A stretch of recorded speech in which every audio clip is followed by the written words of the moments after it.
Hello friends, बीएसएबी solution में आपका स्वागत है। आज हम बात करेंगे वर्ग 8 के परिमेय संख्या चैप्टर में। और इस चैप्टर का जो सबसे पहले ओवरव्यू है उसको जान लेना बहुत ज़रूरी होता है। परिमेय संख्या ऐसी संख्या जिन्हें हम p/q के रूप में लिख सकते हैं, उन्हें परिमेय संख्या कहते हैं। जहाँ p बराबर कुछ भी हो सकता है पूर्ण संख्या, लेकिन q बराबर 0 नहीं होना चाहिए। जैसे कि 2, -4, -3/2 और 3/2 etc। यहाँ पर हम 0 को भी p/q के रूप में लिख सकते हैं, जैसे कि 0/1। इसीलिए परिमेय संख्या के अंतर्गत 0 भी आ जाता है। इस परिमेय संख्या के पाठ्यक्रम में आप महत्वपूर्ण कुछ नियमों को भी जान लीजिए, जिसमें पहला नियम है योज्य तत्समक का नियम। किसी पूर्ण संख्या में यदि शून्य जोड़ा जाता है तो योगफल वही संख्या प्राप्त होता है, इसलिए शून्य हमारा योज्य तत्समक कहलाता है। तो उदाहरण के तौर पर अगर हम 4 में शून्य जोड़ें तो पुनः हमें प्राप्त हो जाता है 4। अगर हम p में अथवा q में 0 जोड़ें तो हमें वापस q ही प्राप्त हो जाता है, इसीलिए शून्य हमारा योज्य तत्समक कहलाता है। अगली महत्वपूर्ण जो नियम है वो है गुणात्मक तत्समक। किसी पूर्णांक संख्या में 1 से गुणा करने पर गुणनफल हमें पुनः वही संख्या प्राप्त हो जाता है, अतः 1 को गुणात्मक तत्समक कहा जाता है।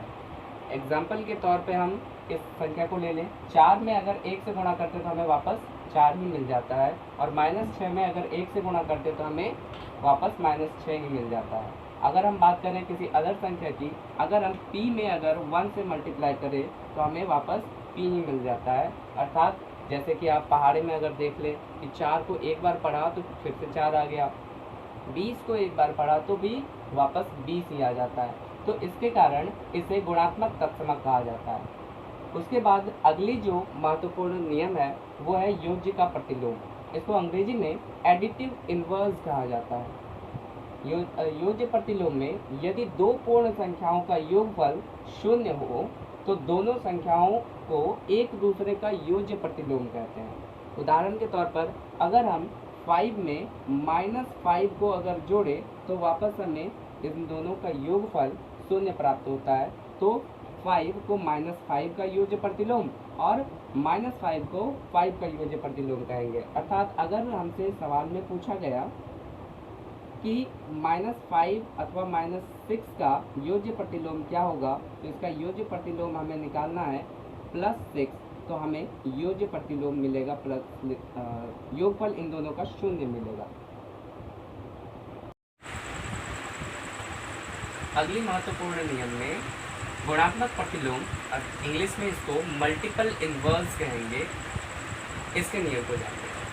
जब दो संख्याओं का गुणनफल हमें 1 प्राप्त होता है तो दोनों संख्याएं एक दूसरे का गुणात्मक प्रतिलोम होता है। गुणात्मक प्रतिलोम में अगर हम देखें 2/3 और 3/2 को अगर पुनः करके दिखाते हैं आपको, 2/3 हो और 3/2 है तो हम 3 के पहाड़े से 3 को और 2 के पहाड़े से 2 को एक बार में काट सकते हैं। तो इसका मतलब इन दोनों का गुणनफल हमें वापस 1 प्राप्त होता है। तो 3/2 और 2/3 एक दूसरे का गुणात्मक प्रतिलोम है। उदाहरण के दूसरे तौर पे हम देख सकते हैं कि 4/2 और 2/4 को अगर लिया जाए तो 2 को 2 से हम शहीद कर सकते हैं, 4 को 4 से शहीद कर सकते हैं, सभी के सभी एक बार में। तो इसका गुणनफल हमें 1 प्राप्त होता है। तो यहाँ पर बस करना कुछ नहीं है कि जो भी संख्या है उसको बस पलट करके लिख देना है, हमें गुणात्मक प्रतिलोम प्राप्त हो जाता है। तो अगले वाले में है योग का सहचर्य नियम। इसको अंग्रेजी में एसोसिएटिव लॉ ऑफ सम कह सकते हैं। a + b + c और a + b + c, बस ब्रैकेट का अंतर है, एक में ब्रैकेट बाद में है और दूसरे में ब्रैकेट पहले है। इसमें यदि a और b और c का मान रखने पर दोनों पक्ष का मान समान हो जाता है।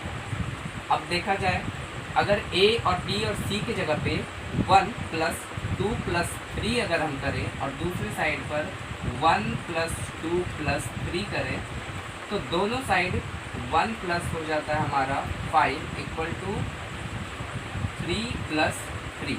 अगर दोनों साइड हम देखें तो दोनों साइड हमें 6 प्राप्त होता है, और इससे हमें योग का साहचर्य नियम कहते हैं। और इस नियम का यूज करके हम जब सम का यूज करेंगे, सम निकालेंगे, तो उसमें थोड़ी सी आसानी आ जाती है।